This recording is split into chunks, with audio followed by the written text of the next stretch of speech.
You want to know the one way to ruin your cruise before it even starts? How?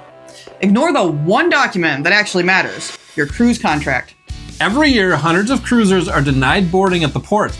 They show up with their bags packed, sunscreen applied, and excitement bubbling over like champagne at a bon voyage party, only to be turned away at check-in. Sometimes the travel agent never forwarded the final payment. Sometimes the kids don't have the proper documentation to sail. And then there are the ones who do make it on board, only to face unpleasant surprises. That new drone you got? Confiscated. That medical emergency? Not covered by your regular health insurance. It sounds like a nightmare, but it actually happens. And you know what could have prevented it all? Reading that mind-numbingly boring document known as your cruise contract before you clicked, I agree. Or watching this video. Reading your cruise contract can be the difference of accepting a paltry $100 when the cruise line loses your luggage instead of the full $3,000 you may be entitled to by law. Drop a comment if you've ever been denied boarding or hit with a surprise fee. We want to hear your stories. In our last episode of Cruising 101, we covered what to pack for your cruise. Everything from power strips to motion sickness bands. But we didn't cover one major thing, what not to pack.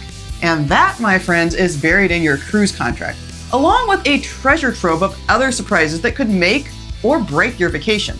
Not to worry though, I'll leave a link in the description for our Amazon storefront with cruise essentials that won't get confiscated. Now, we'll do our best to keep this interesting, but let's be real. This is a legal document. It's legally obligated to be boring. Still, stick with us, because buried in that dense language are some genuinely eye-opening details every cruiser should know. Disclaimer, we're not lawyers, and this should not be taken as legal advice. Let's start with the basics.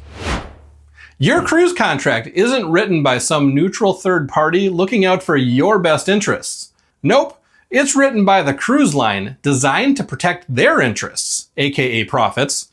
The terms overwhelmingly favor the cruise line. Margaritaville at Sea contract includes this gem. The carrier and guests hereby agree there is no warranty, whether express or implied, as to the fitness, seaworthiness, or condition of the vessel, or any person on board, or any food, drink, medicine, or provision supplied on board the vessel. It's in all caps because apparently they really want you to know they're making zero promises about anything. This kind of language stopped being theoretical during Carnival's infamous 2013 poop cruise. Carnival initially leaned on their limited liability clause for unseen circumstances, which didn't exactly play well with the public, the media, or the court of law. Because cruise lines aren't operating in a lawless vacuum. Cruise contracts are governed by U.S. General Maritime Law, the Death on the High Seas Act, and international conventions like Athens Convention and EU Regulation 392-2009. In other words, even if the contract sounds like the cruise line owes you nothing, maritime law often says otherwise, and courts don't always side with the fine print. Since navigating this legal maze can be more confusing than steering a ship through an iceberg field, mainstream cruise lines also adhere to the Cruise Industry Passenger Bill of Rights. Established by CLIA, the Cruise Lines International Association. These rights include basic expectations like food accommodations, medical care, and safe transport home if things go sideways.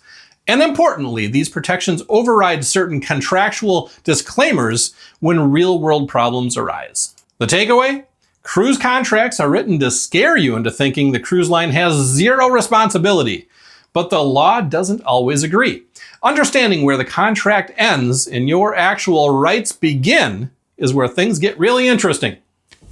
Like any document worth its weight in legalese, the cruise contract starts by defining terms.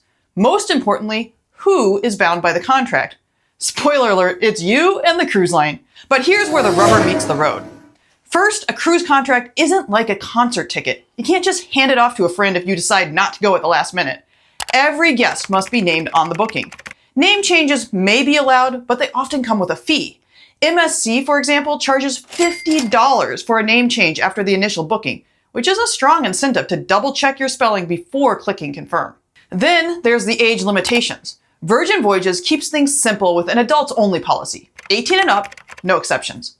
But across most cruise lines, it's more complicated. Anyone under 18 is considered a minor and must sail with a parent or a legal guardian. Some lines do allow minors to travel with non-parents, but that flexibility comes with paperwork.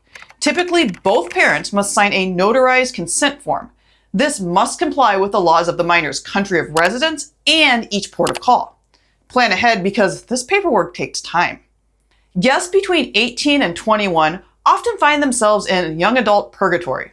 Depending on the cruise line, they must be booked in a stateroom with someone at least 21 and sometimes 25 years old. For family groups booking multiple staterooms, you'll need to think carefully about your sleeping arrangements. Most cruise lines won't allow younger children to be assigned to a stateroom without an older sibling or adult. Seabourn adds an extra layer of caution by requiring valid passports for everyone when minors travel with only one adult. They're not taking any chances with documentation issues. As for the smallest cruisers, infants must be at least 6 months old to set sail. For itineraries with more than 2 consecutive sea days, that minimum jumps to 12 months. And on expedition cruises like Seabourn, guests must be at least 6 years old at embarkation. Finally, many cruise lines spell out strict parenting expectations during port calls. Royal Caribbean's contract reads, "Under no circumstances will a minor be left aboard the vessel, except in the supervision of a vessel-organized minor care program, while the adult guest leaves the vessel." So no, you can't leave Junior to fend for themselves while you hit the beach in Cozumel. Beyond age restrictions, there are a few other reasons the cruise line can stop your vacation at the terminal. Any guest who will reach their 24th week of pregnancy at any point during the cruise will be denied boarding. Shipboard medical centers are not equipped for childbirth. Cruise lines reserve the right to deny boarding to guests who have been convicted of or pled guilty to certain violent crimes. They can and do run background checks and access criminal records prior to your arrival at port. So if you're planning to flee the country via cruise ship, maybe rethink your escape plan. Cruise lines have a surprisingly long list of banned items. And while some seem obvious, others will make you do a double take. First and foremost, anything that could be considered a weapon or even looks like a weapon is completely off limits. Yes, this includes water guns. Then there are everyday items that seem harmless but aren't. Aerosol disinfectants like Lysol are banned on most lines because they're flammable and pressurized. So bring these travel-sized packs of Clorox wipes instead. Irons, candles, or incense? Also prohibited. Basically anything that could spark a fire in your cabin. This includes coffee makers. But here's a workaround. Pack a collapsible pour-over filter and a supply of your favorite coffee grounds. You can ask your room attendant for a carafe of hot water every morning, and presto. Gourmet coffee without the gourmet price. I'll leave a link in the description. Surge protectors are generally verboten, since ship electricity is grounded differently, and a tiny spark could escalate into a major SOS situation. Royal Caribbean recently went a step further, limiting outlet extenders to USB-only models. We've got options for all the cruise lines on our Amazon storefront. Check them out. Wine is allowed on some cruise lines, and we'll get to that in a minute, I promise. But hard liquor or spirits are banned, as are illegal drugs, marijuana, and on some ships, e-cigarettes or vaping devices. Regular tobacco products are allowed, but you won't believe what happened when a couple of women tried to bring 749 cartons of cigarettes on board. Stay tuned for that story. Anything that violates local or international law at your port of call is also prohibited, from exotic wildlife souvenirs to certain medications. Other restrictions are less obvious, but just as strictly enforced. Sports equipment and recreational gear like surfboards, scuba tanks, or hoverboards generally can't be brought on board unless specifically approved. Drones are explicitly banned on many cruise lines, and even when allowed, their use is restricted to land outside port areas and private islands. Any violations will get your drone confiscated. After a surge of noise complaints, many cruise lines have cracked down on personal audio. Royal Caribbean bans wireless speakers on their private islands, while Carnival has outlawed them entirely. Musical instruments aren't immune either. If anyone complains about your impromptu jam session, you'll be handing your axe over faster than you can say encore. Baby monitors are banned on many lines, including Royal Caribbean and Carnival, though Disney allows certain types after inspection by the ship's chief electrician. Guests may not display flags, banners, or signs from any part of the vessel, including balconies, no matter how patriotic you're feeling. This prevents political incidents and ensures the ship doesn't look like a floating flea market. Hey, quick question for veteran cruisers. What are the most ridiculous banned items you've seen confiscated? Comment below. Here's one of the quirkiest rules. Most cruise lines prohibit carrying trade goods, as in items you plan to sell. This isn't a safety issue, but it can trigger customs violations. That's what those women I mentioned found out when they tried to bring back 749 cartons of cigarettes on a Mexican cruise back in April 2025. In short, if it's explosive, flammable, loud, illegal, or likely to attract customs agents, don't pack it.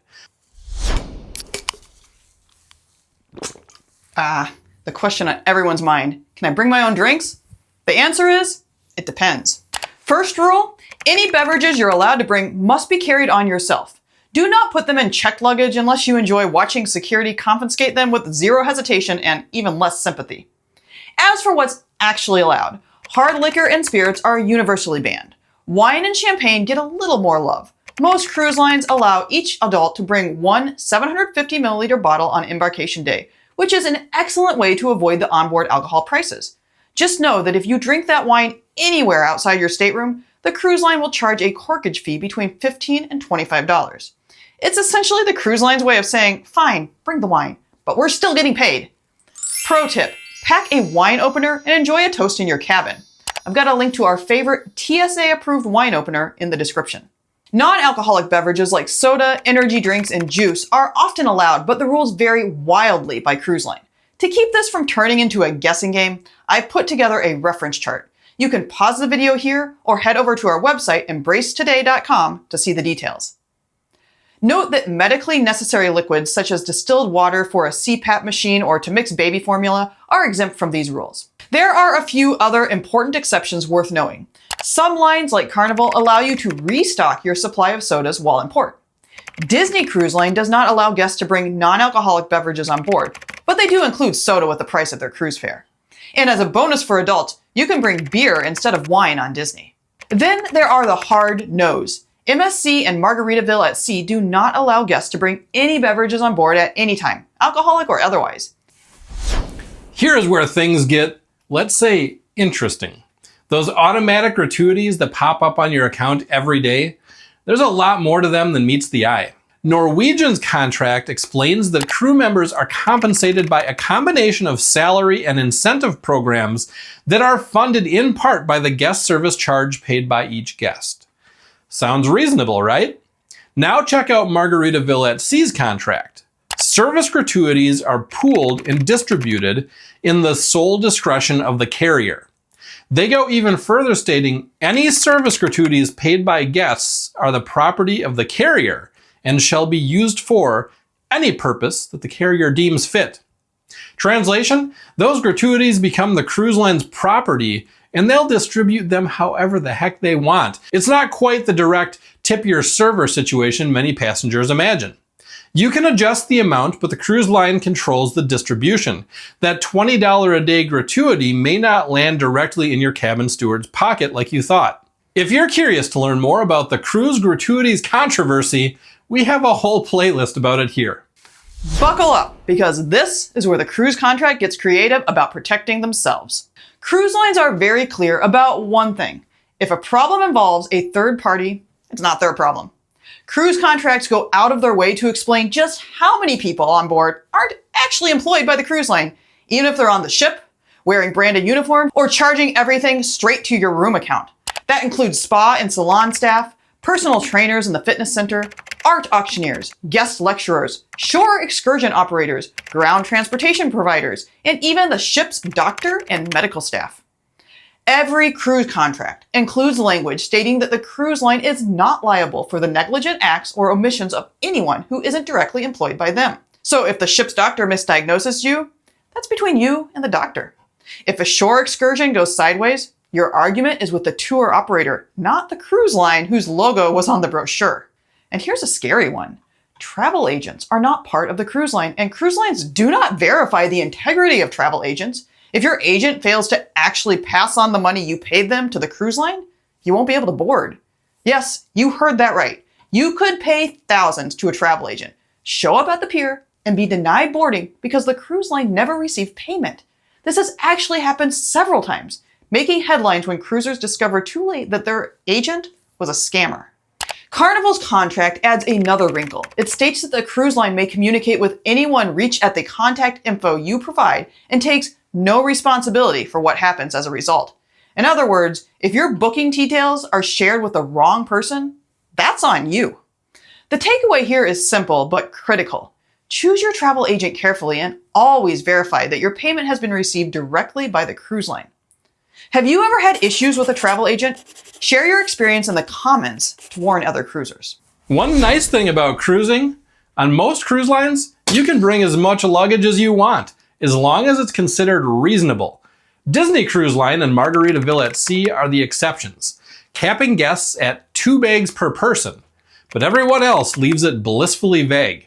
Now for the bad news. Cruise lines sharply limit their liability for lost or damaged luggage, and the payout amounts can be paltry. For cruises that include at least one U.S. port, the cruise lines set their own limits for baggage liability. Compensation ranges from just $100 to $600 depending on the line. Most contracts allow you to declare a higher value up to $5,000 for an additional fee of 5%.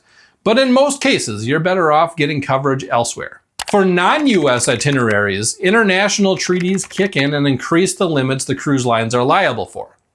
These are based on special drawing rights, or SDRs, a financial unit created by the International Monetary Fund. For cruises booked in an EU member state or embarking or disembarking in an EU port, the baggage limit is 2,250 SDR. Right now, that's worth roughly $3,200. For a non-US, non-EU cruise, the limit drops to 833 SDR, about $1,000. The irony is that an international itinerary may actually offer better baggage protection than a simple Caribbean sailing. Regardless of which rules apply, cruise lines specifically exclude liability for a long list of valuables. That includes cash, jewelry, electronics, computers, cameras, medications, medical equipment, wheelchairs, liquor, cigarettes, and business documents. Unfortunately, many supplemental travel insurance policies exclude these items too. But that's a rabbit hole for another video. There's also an important timing loophole to know about. The cruise line's liability doesn't begin until your bag actually makes it on board. If a porter at the terminal loses your luggage, that falls under the Port Authority's liability, not the cruise line's. This is exactly why we travel with Apple AirTags in every bag. They've helped many cruisers track their bags from port side to cabin. I'll link them below, along with the cruise-specific luggage tags that we attach before we get to the port. If you get injured, sick, or worse, the cruise contract contains a whole host of particulars regarding filing requirements. We're not getting into this here because, frankly, if you need to understand it, you should be talking to a real lawyer. Here's the reality check. The medical staff on cruise ships are third-party providers, not actual employees of the cruise line. If something goes wrong medically, the cruise line generally isn't liable for diagnosis, treatment, or outcomes. Furthermore, your regular health insurance usually does not pay medical providers on cruise ships directly. In most cases, you'll be expected to pay out of pocket and submit the charges to your insurer later for possible reimbursement. And those charges aren't optional or capped. The contract allows onboard medical expenses to be charged directly to your shipboard account, even if they blow past the spending limit you set for your cabin. If you can't pay on board, the cruise line can and will pursue collection after you disembark. If you have mobility, communication, or medical needs that require accommodations, including service animals, you're required to notify the cruise line at the time of your booking. Need a wheelchair? Bring your own or rent equipment from a company like Scootaround. They specialize in cruise-friendly mobility aids that fit through narrow doorways and can navigate tight layouts. They make renting easy and have the equipment you need waiting for you on board. We've included a link in the description. Using it helps support our channel at no extra cost to you. A quick but important note. If you don't genuinely need an accessible cabin, please don't request one hoping for extra space. Not only is that inconsiderate to guests who actually need those accommodations, but it can backfire. Cruise lines reserve the right to reassign guests to a standard cabin if there's no legitimate medical need for an accessible room. When it comes to health and safety on board, the captain and the ship's physician have near absolute authority. They can enforce public health protocols, deny boarding, confine guests to the stateroom, or disembark passengers entirely if, in their sole discretion, a guest's physical or mental condition poses a risk to others. Since the COVID-19 pandemic, cruise lines have taken health monitoring even more seriously. Many now use contact tracing systems and thermal temperature screening to monitor the spread of communicable illnesses on board. In other words, while you're enjoying the sun, the ship is quietly tracking every sneeze, cough, and sniffle. When you book your cruise, you are probably seduced by ads filled with happy, sun-kissed people living their best lives at sea. You may have assumed they were paid actors, but that's not necessarily true. Every cruise contract includes a clause granting the cruise line the right to use your image, whether in photos or video, pretty much however they want. Royal Caribbean's wording is my personal favorite. Their contract reserves the exclusive right throughout the universe and in perpetuity to use photographs of you. So those candid shots of you stuffing your face at the buffet, they own them forever, across all known galaxies, potentially starring in a future ad for Oceans of the Stars. Have you ever spotted yourself in a cruise line ad? Drop a comment if they've ever used your vacation pics. Let's clarify what cruise fare actually means. You'll find what exactly is included on your voyage under the definitions section of your cruise contract. Usually, this means basic ship's food and drinks, accommodations, and transportation on board the ship. The cruise fare does not include taxes and fees, which you will find listed as a separate line item on your booking receipt. However, thanks to California's honest pricing law passed in 2024, cruise lines must now advertise an all-in price that includes taxes and fees. In cruise contracts, this bundled number is referred to as the total cruise price. Sounds straightforward until you read the fine print. Many cruisers don't realize that cruise lines have the right to increase your total cruise price even after you've paid in full. If a government authority increases taxes, port fees, or other assessments after you book, the cruise line can pass those additional costs directly to you. This clause has become increasingly relevant as ports around the world introduce new cruise-related surcharges. Cruise contracts also allow lines to impose a fuel supplement of up to $15 per person per day. Gas prices going up? So's your cruise. Beyond taxes and fees, the cruise fare also excludes a long list of extras, including airfare and ground transportation, specialty dining and premium beverages, drink packages, Wi-Fi and phone calls, photos and souvenirs, gratuities, and medical services. All of these can be purchased separately, either before your cruise or once on board. But those extras, cruise lines can raise the price at any time without notice or eliminate a service entirely. So if you budgeted your cruise assuming the drink package, Wi-Fi, or specialty dining would cost roughly what you saw online months earlier, you could be in for a very expensive surprise once you step on board. But surely, if your cruise doesn't go as planned, you're entitled to some kind of reimbursement, right? Well, yes, but only in very specific circumstances. Most cruisers are shocked to learn that there is only one situation where cruise contracts clearly guarantee a full cash refund: when the cruise is canceled or terminated early due to a mechanical failure of the ship. For almost everything else, bad weather, missed ports, itinerary changes, or operational decisions, you're not guaranteed a refund.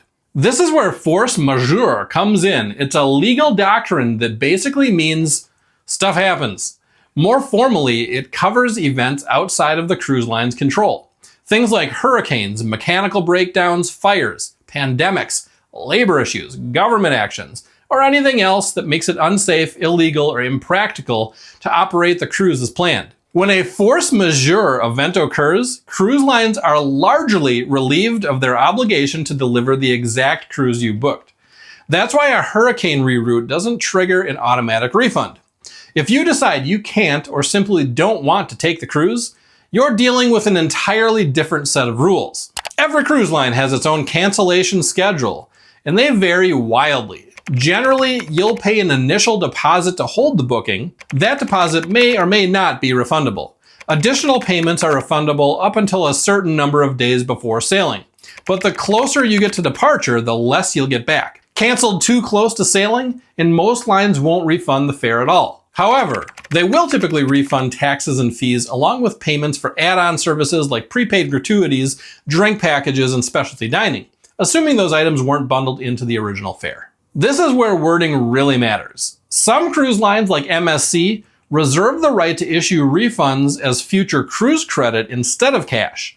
valid for at least 1 year. Because nothing says, sorry, your cruise was canceled, like forcing you to cruise with them again. Once you step onto the ship, the cruise contract doesn't just cover refunds and fine print. It also governs guest behavior, and the consequences for ignoring the rules can be expensive. You've heard the warning 100 times. When visiting ports, stay on ship time and get back early. That's not just friendly advice, it's a contractual obligation.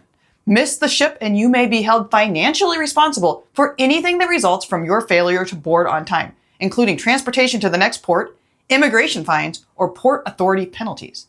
And if you're thinking, what if I just don't come back? Think again. Under the Passenger Vessel Services Act, guests on round-trip cruises that begin and end in the United States are required to disembark at the original embarkation port, not at an intermediate stop. If you intentionally abandon the cruise early, the cruise line can be fined by U.S. Customs and Border Protection, and guess who they pass that fine on to? You. Smoking rules on board are taken far more seriously than many first-time cruisers expect. Smoking is permitted only in clearly designated areas. Light up anywhere else, your stateroom, balcony, hallway, or bathroom, and you're not just breaking house rules, you're triggering a major fire safety violation. Cruise lines impose automatic fines ranging from $250 to $500 per incident, and repeat violations can lead to confiscation of smoking materials or even getting kicked off the ship at the next port. Poll time: should smoking be completely banned on cruise ships, or are designated areas enough? Let me know in the comments. Several cruise lines impose curfews for guests under 18, typically around 1 a.m. After that time, minors are required to be accompanied by a responsible adult from their party. An enterprising entrepreneur might rub their hands in glee at the thought of a cruise ship packed with a captive audience, but not so fast. Soliciting or selling goods or services of any kind is prohibited. Yes, even something as wholesome as Girl Scout cookies. This sparked a surprisingly heated debate when Carnival's brand ambassador, John Heald, publicly reminded guests that passenger-run sales are not allowed on board. If you violate these rules, consequences can include fines up to $500, removal from the ship, or even a lifetime ban from the cruise line. And if you're thinking you can just stroll off the ship at the end of the cruise and avoid the consequences, think again. Fines and penalties are automatically charged to your onboard account, and you're not getting off the ship until that account is settled. This isn't theoretical. We've personally seen guests stopped at the gangway, politely but firmly turned around and sent straight to guest services to deal with an unpaid charge. And here's where the contract gets spicy. Nearly every cruise contract includes a clause giving the cruise line a lien on your baggage for any outstanding balance. In plain English, that means if you owe money, they can hold on to your stuff as collateral. In extreme cases, maritime law allows seized property to be sold to satisfy the debt. Most cruisers probably don't know this, but J. Gonzalez Diaz likely did. After racking up significant gambling debt on board, he jumped overboard while the ship was docked, carrying $14,600 in cash. Given that cruise contracts require outstanding balances to be settled before a guest ever leaves the ship, that detail suddenly makes his unconventional exit make a lot more sense. Reading your cruise contract ranks somewhere between filing taxes and assembling IKEA furniture. But spending 15 minutes with this document could save you hundreds of dollars in surprise fees, confiscated items, denied boarding, or worse. If you want to tackle that fine print without squinting, we've linked a lighted magnifying glass that's perfect for all that fine print, and it doubles as a reading light in your cabin. One important note, the fine print we refer to on all the contracts here apply to North American cruises. If you're booking from other countries, the rules may differ. The cruise contract is designed to protect the cruise line's interest, and the terms overwhelmingly favor them. But knowledge is power. When you understand what you're agreeing to, you can pack appropriately and avoid contraband. Know your financial responsibilities and avoid surprise charges. Understand your rights if something goes wrong. Avoid violations that trigger fines like smoking, and make informed decisions about travel insurance. Speaking of insurance, that's exactly what we'll be covering in the next episode of Cruising 101. Make sure you're subscribed so you don't miss it. Take control of your cruise experience by fully understanding your cruise contract. Make sure the only thing you're surprised by is how amazing your trip turns out. And remember, whether you use a magnifying glass to scour every word of the cruise contract fine print, or you just click agree and hope for the best, adventure awaits.